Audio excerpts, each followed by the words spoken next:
Denduluru TDP MLA Chintamaneni అరాచకాలకు అడ్డు అదుపు లేకుండా పోతోంది.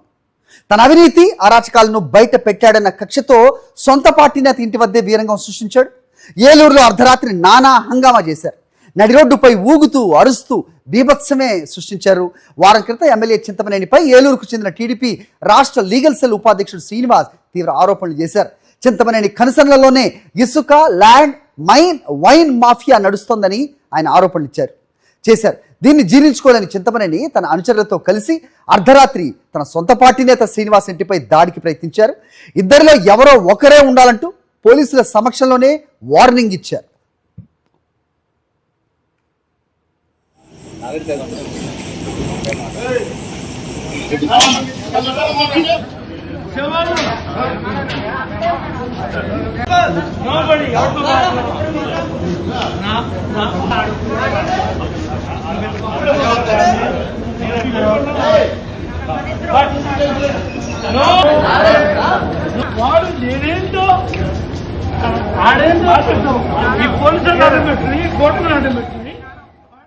తాను ఎమ్మెల్యే అనేది కూడా మర్చిపోయి వీధి రౌడీలా రెచ్చిపోయాడు.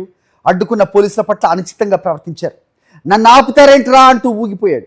అంతటితో ఆగకుండా టీడీపీ నేత శ్రీనివాస్ ఇల్లు కూల్చేందుకు ఓ భారీ క్రేన్ కూడా తీసుకొచ్చాడు. చింతమనేని ఇల్లు కూల్చాలంటూ అక్కడున్న ఆయన కార్యకర్తలను ఆదేశించారు. నేలమట్టం చేయాల్సిందేనని జేసీబీతో అక్కడికి వచ్చారు. కార్యకర్తలకు హుకుములు కూడా జారీ చేశాడు. చింతమనేని అతని అనుచరులు చేసిన వీరంగం విజువల్స్ అక్కడి సీసీ కెమెరాలో రికార్డ్ అయ్యాయి.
నేను సభ్యుల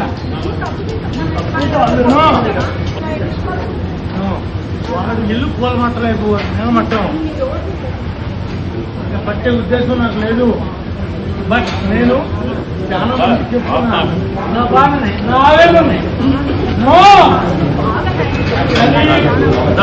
తల్లి ప్లీజ్ నువ్వు ఎందుకు వచ్చావు? నీకు ఎవరు చెప్పాడు?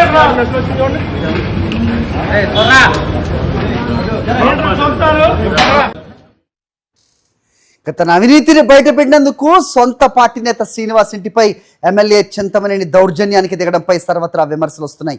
ఒక ఎమ్మెల్యే, అందులోనూ అధికార పార్టీ శాసనసభ్యుడు ఇలా అర్ధరాత్రి ఊగుతూ తూగుతూ అరుస్తూ రౌడీలా ప్రవర్తించడం ఏంటని మండిపడుతున్నారు ప్రజలు.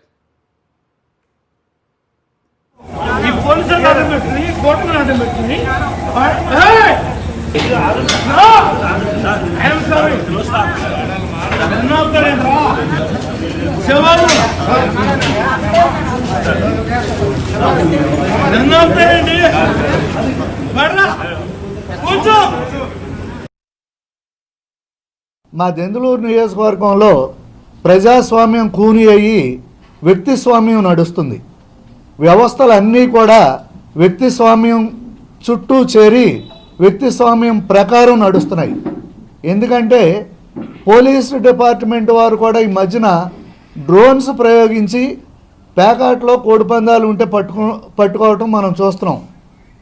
దురదృష్టవశాత్తు ఆ డ్రోన్లు జగన్నాథపురంలో రోజు జరిగే కోడిపందాలని చిత్రీకరించవు.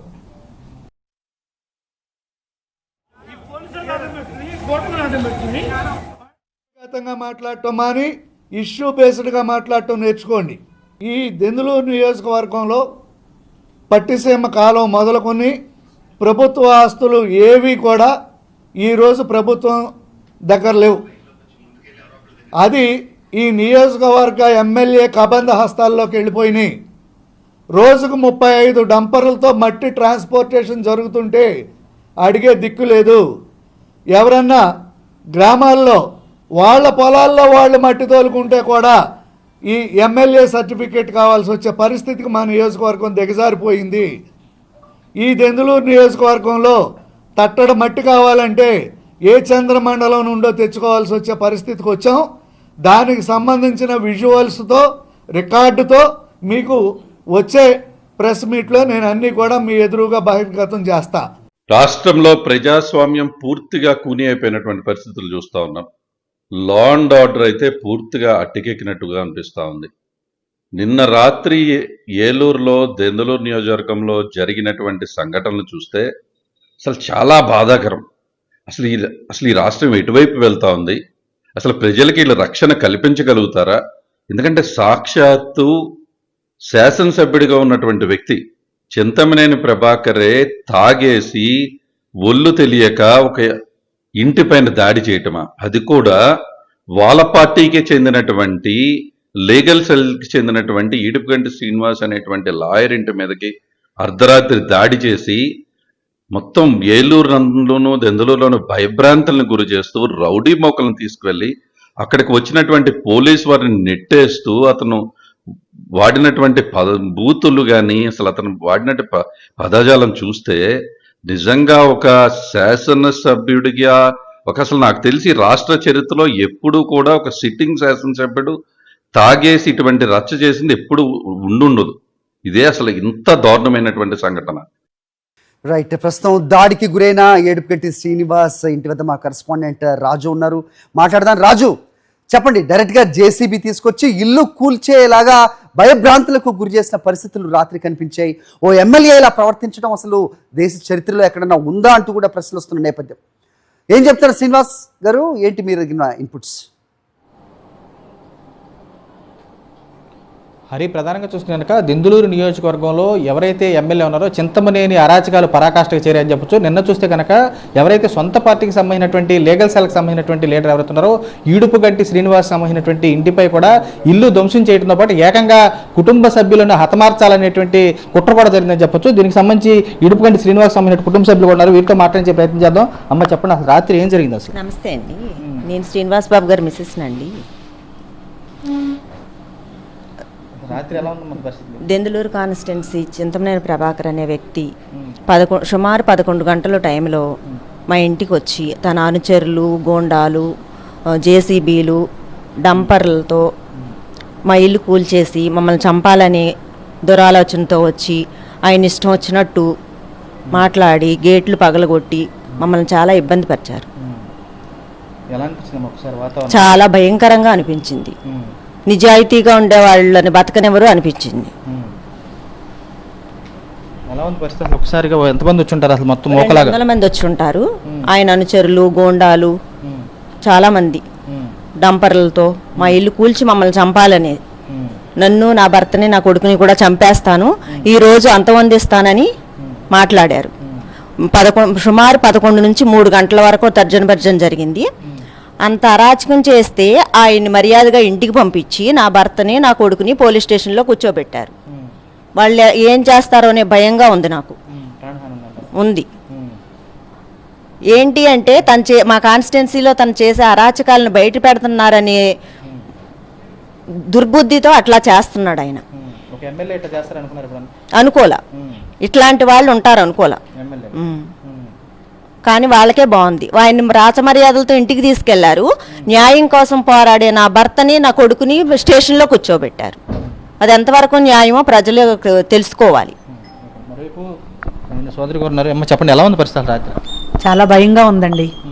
అసలు ఏం చేస్తారో, ఏమైపోద్దో, ఎలా తెల్లారుతుందోనని చాలా భయం అనిపించింది.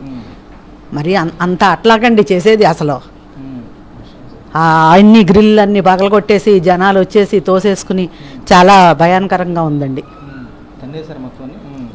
తన్నేశారండి, తోసేశారు, తన్నేశారు, ఎరక్కొట్టారు. చాలా భయంగా అనిపించిందండి. అనుకోలేదండి, అనుకోలేదు. చాలా భయం వేసిందండి. పరిస్థితి రాత్రి ఎలా ఉందండి? పెద్ద అంటే నాకు ఈరోజు మార్నింగ్ తెలిసిందండి, 8 గంటల ప్రాంతంలో తెలిసింది. తర్వాత వీడియోస్ చూసిన తర్వాత మేము సడన్గా అవాక్కయ్యాము. తర్వాత ఇక్కడికి వచ్చి చూస్తే పరిస్థితి అప్పటికే మాకు వాళ్ళ ద్వారా వీళ్ళ ద్వారా ఈ సోషల్ మీడియా ద్వారా రూమరు బాగా ఎక్కువైపోయింది.